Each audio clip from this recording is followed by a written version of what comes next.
Welcome, everyone, to Comics News Today. My name is Cheshire C. Busby III, and I am joined by the chairman, Mr. DeWolf, and of course, the Denali Lama. So, how you guys doing today? It's a Friday morning for you guys, I think, and we're doing this the day ahead of time, so we don't lose a day on the news. But how are you guys feeling today? Doing good. I'm not sure if what you have is catching. I seem to be a little bit under the weather just in the old throat area. Yeah, well, I'm much better today than I was yesterday. So, and it's good because I have a lot of work to do today. And how about you, Yeah, yeah. Denali? How you feeling, man? I'm doing awesome this morning. Oh, great, man. Now, of course, everyone keep in mind we have all our links down below. We want you to go over there and check out our fan speak on Facebook and become part of that and get involved in the conversation. Leave reviews, leave opinions. You can leave your art over there if you're an artist. Let people check it out. It's a good community and it's a growing community. We're very happy about that. Also, we have links down there for me, Jesse Busby III on Facebook, as well as my Twitter.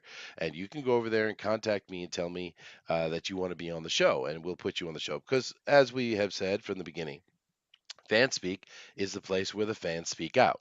It is this show's guests are fans. Now, we do bring in pros, but the fans are communicating with them icon to icon, as it were and getting a chance to interact with them. Also, we have our Streamlabs down below, which we use the money from that to have giveaways on the show. And if you want to get involved in that, then please do. All right, guys, let's go ahead and jump right into the news. And the first one we're going to talk about here is something I don't know much about. The guys are telling me about it, but I will go ahead and let DeWolf take this one first. Yeah, Carrie, yeah. This is yeah, let the me, Explorers, right? yeah, the Explorers, and it's Carrie Fukunaga. Well, actually, I'll just put it up and let you read it. How about that? Here, you go All ahead, right. you do that one.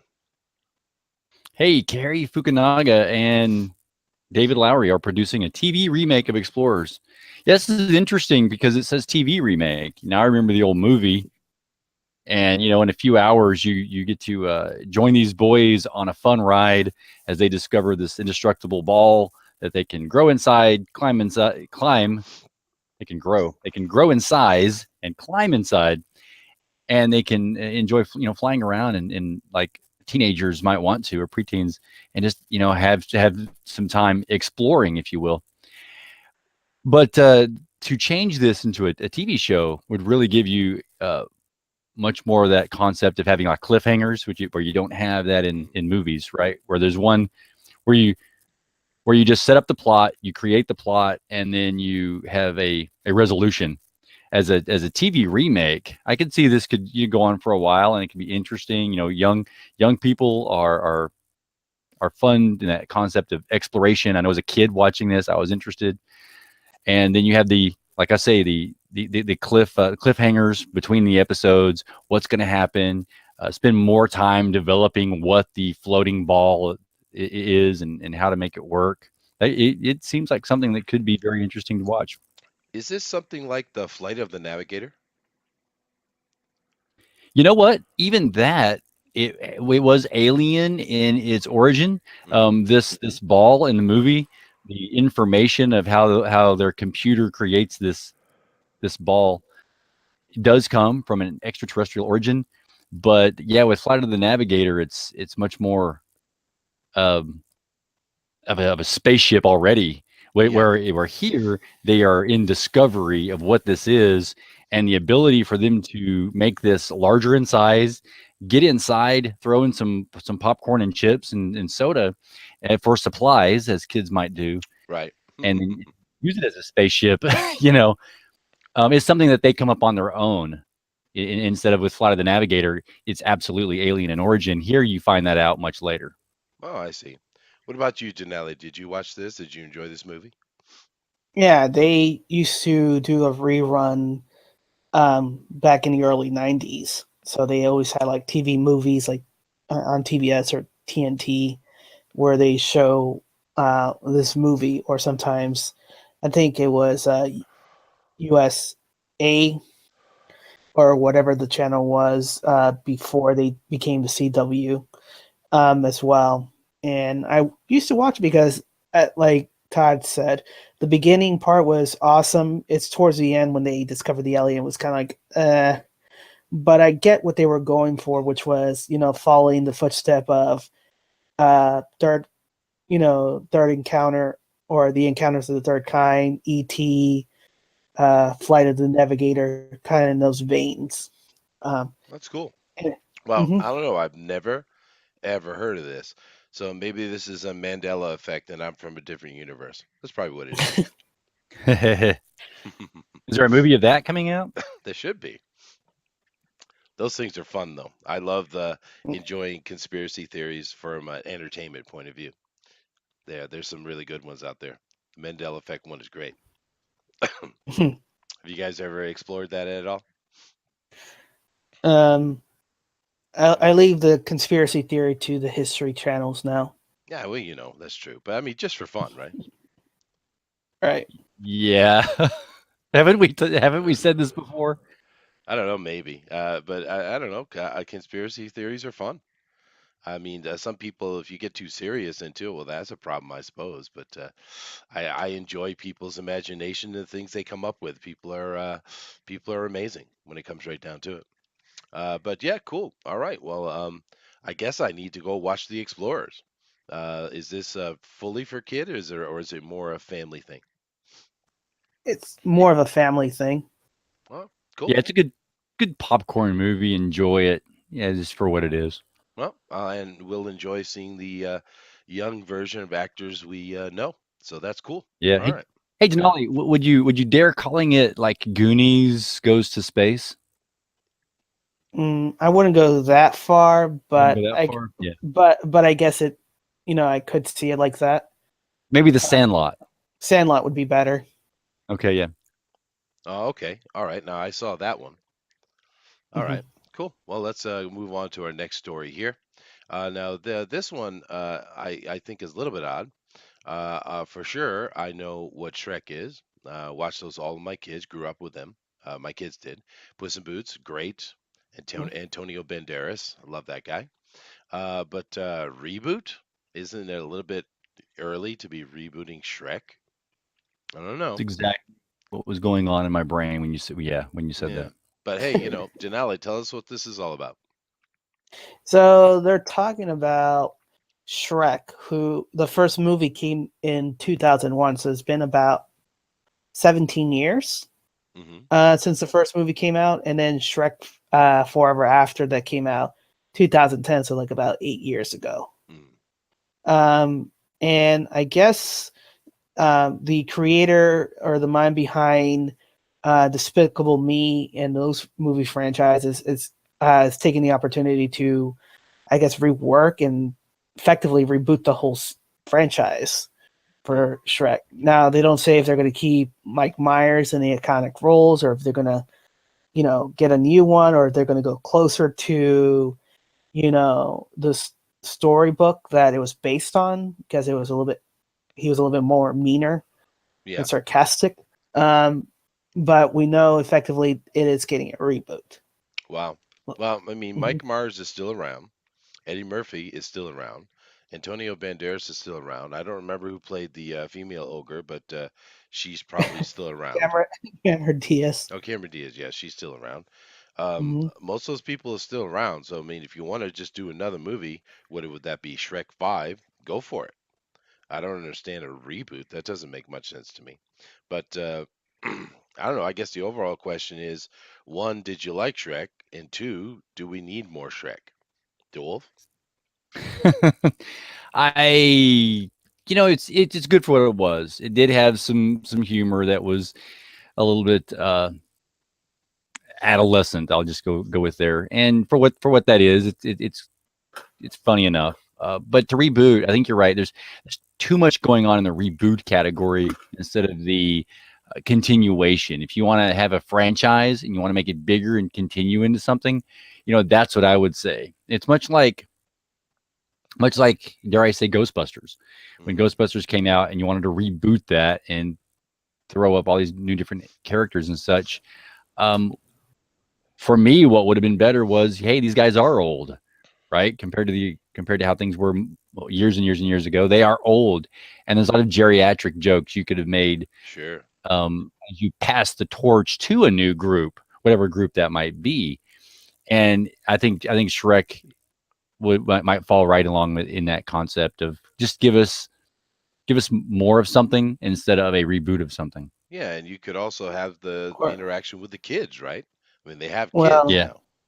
yeah. The other thing I could think of why they're rebooting is because they might go with the whole political climate of being political correct and going woke.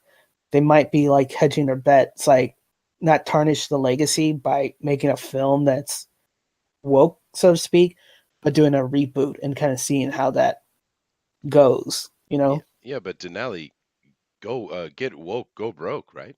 That sounds awful, Danelle. right? But I think you may possibly be right. Yeah, probably. Everything's got to be that way now. That's the zeitgeist of the day, I guess. But we'll see what they're doing.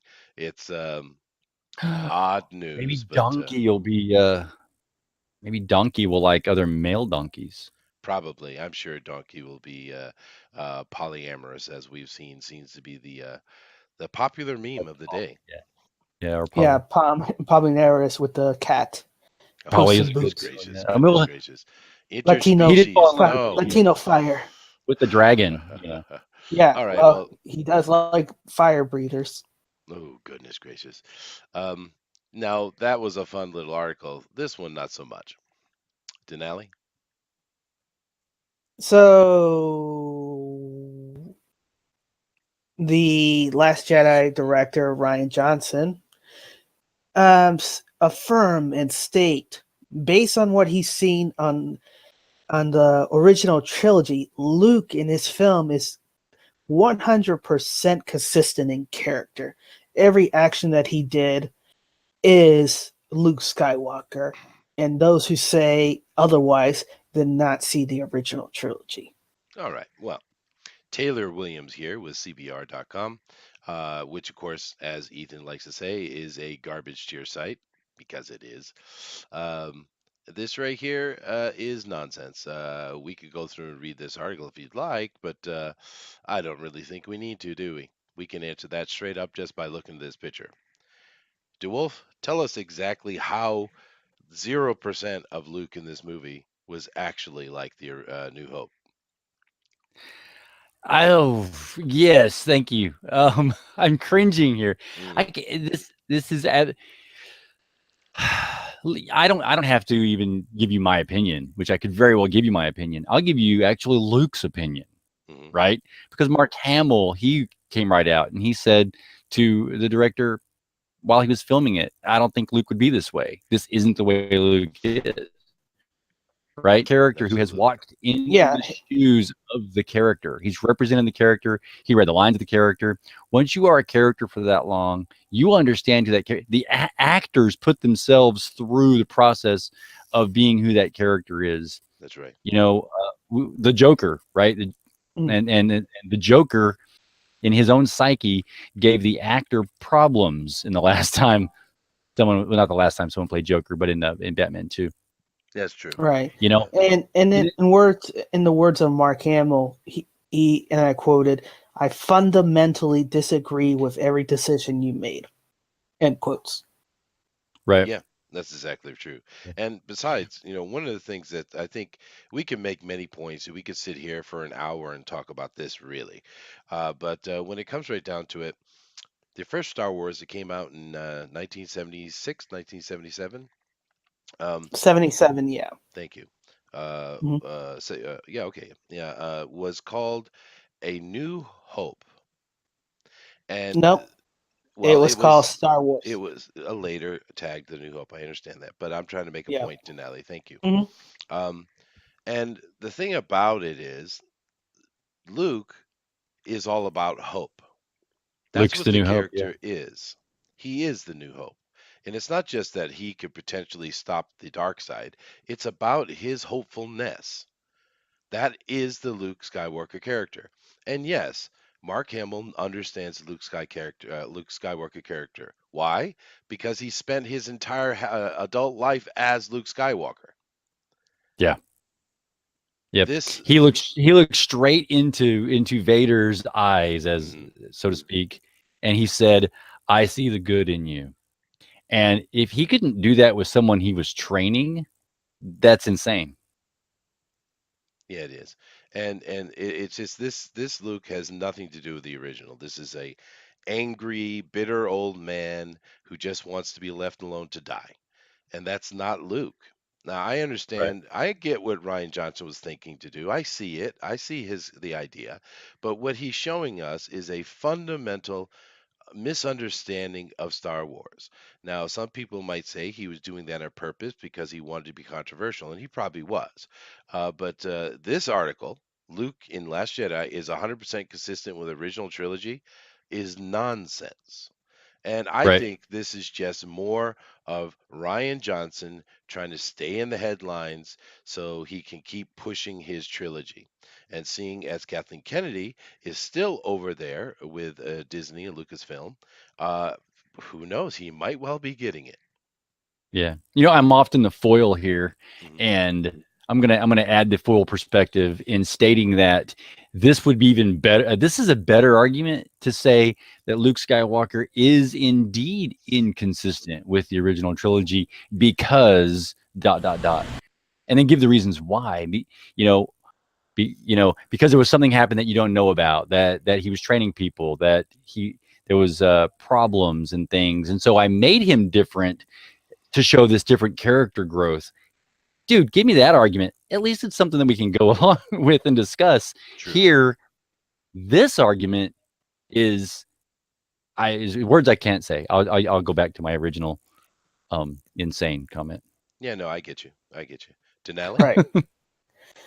Um, that wasn't Luke. The actor says that wasn't Luke.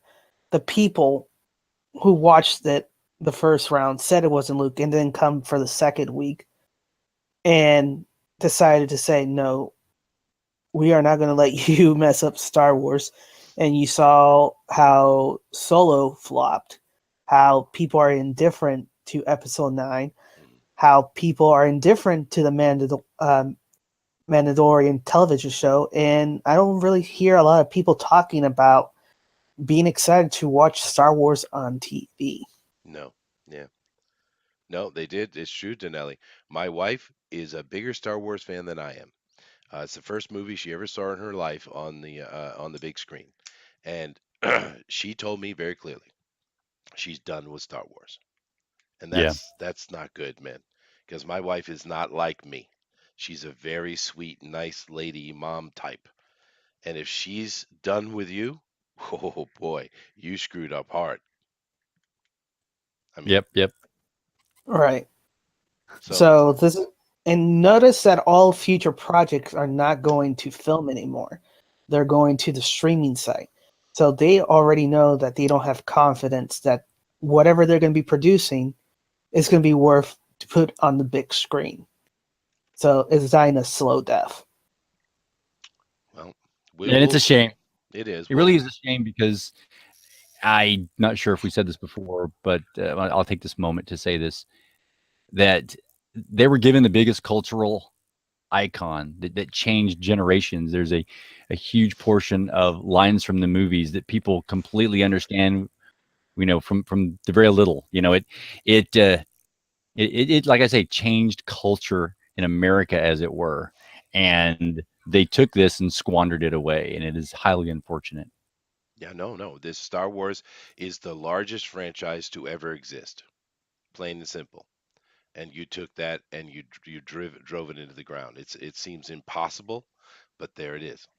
Yeah, it bridged Christianity Hmm. and Asian philosophies together Hmm. with ancient mythos, and people around the world connected to it. And it just was and here, even worse than squandered, that they destroyed the Yeah, concept.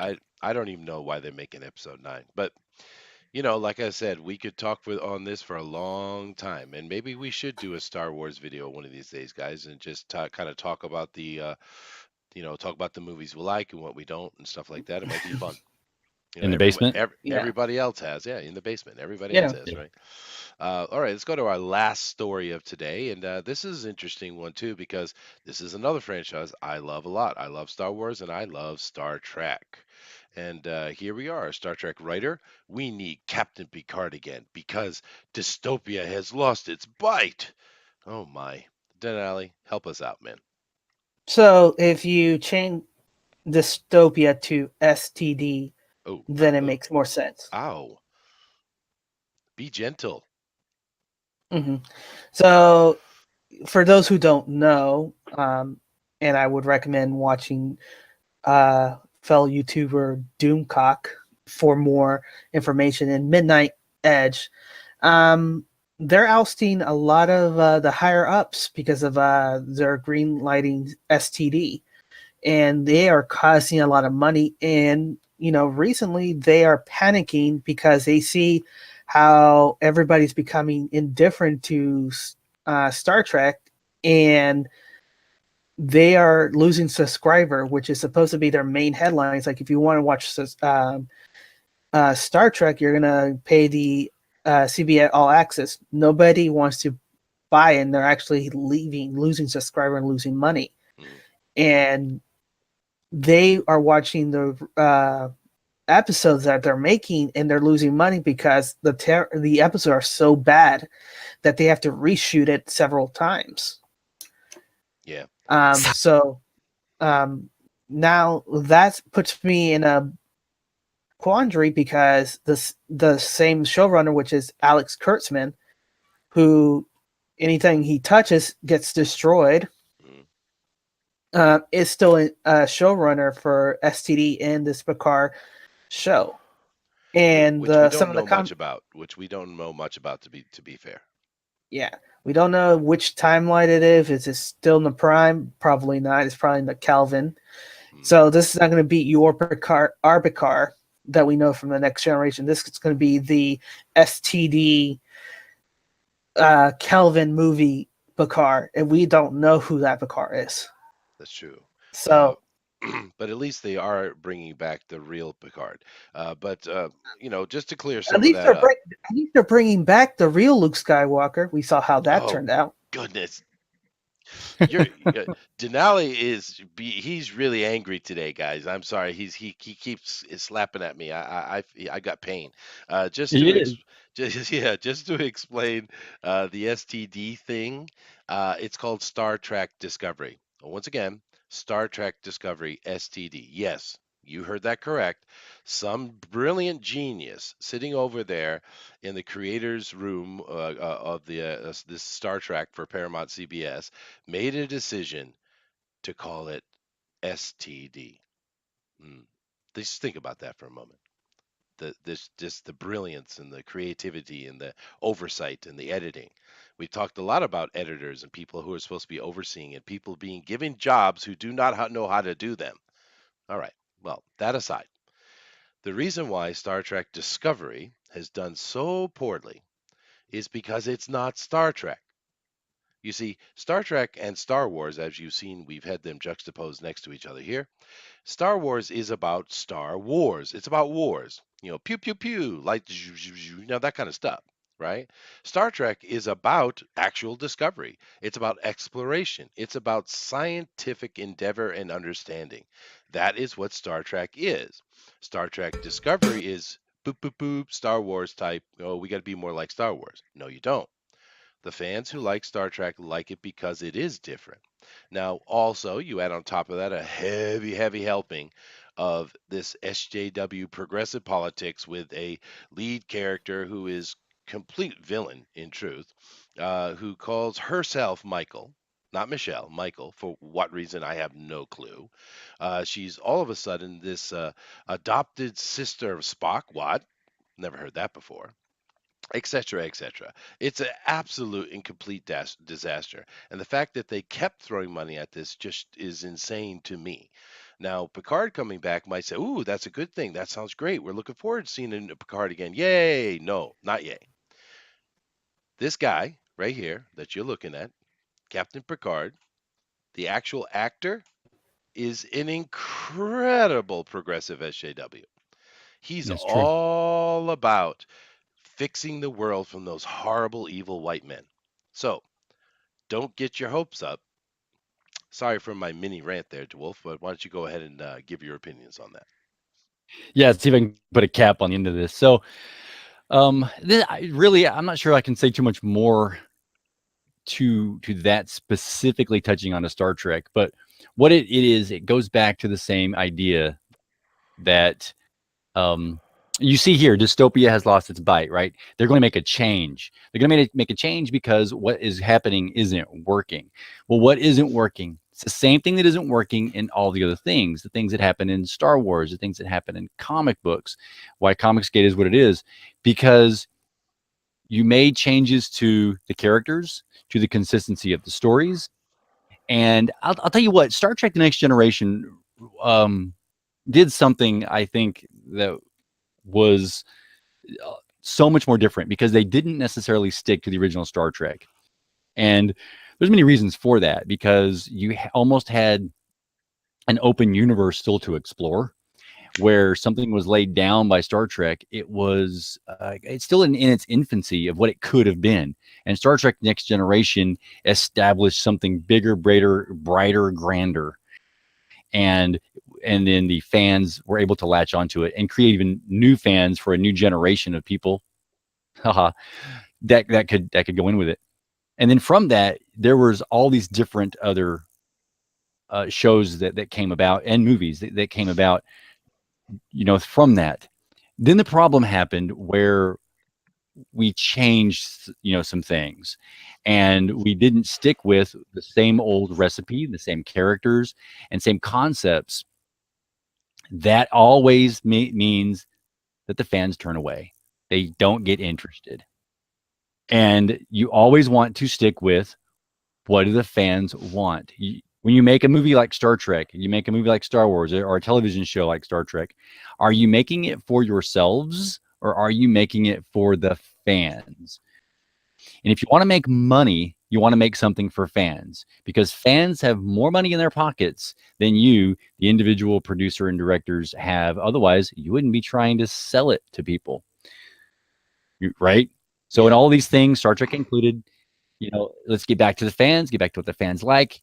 And what the fans like, and what has worked in the past, is, like you say, Star Trek for trekking's sake, and the scientific, the aspects of what happens on some of it's even religious in nature, and how that philosophy of the mind has evolved out into the vast universe. Exactly. Yeah. And don't get me wrong. I have enjoyed many Patrick Stewart performances. This guy's a great actor. I mean, we just saw Logan here not too long ago, and he was excellent in that. I'm not. Oh yeah. I love his ability, but don't be fooled by this kind of article. This guy wants to change the world because we're all wrong, and we need to know exactly what is right, and he's going to tell us. That's what he is. Yeah, if you want to know what Chester's talking about, try to look up any interviews that he has done specifically with Ian McClellan. Yeah, When those two get that's true. together and they start talking about how on their worldview, Yeah, it becomes something where you'll understand. yeah. It was kind of like with Ezra Miller yesterday. I mean, most of us, the only thing we know about Ezra Miller is we saw him as the Flash, and it was okay, right? He doesn't seem to be the right choice, but it was okay. But we found out yesterday, many of us, me included, that oh no, that is an absolute 20 years ago. You know what I mean? Yeah, it's a more odd than I expected. It is. It is. Well, anyway, guys, that is our missed day upload show that we're going to put up for you, and that was a lot of fun. That went really well. I think we had some good news articles. We're going to go ahead and say goodbye to you for today, and thank you for listening. And of course, we will see you tomorrow, where we will have Fan Speak, 8 p.m. Eastern Standard Time as usual, and we got a great show lined up for you guys. So thank you all very much, and we'll see you tomorrow. Aloha.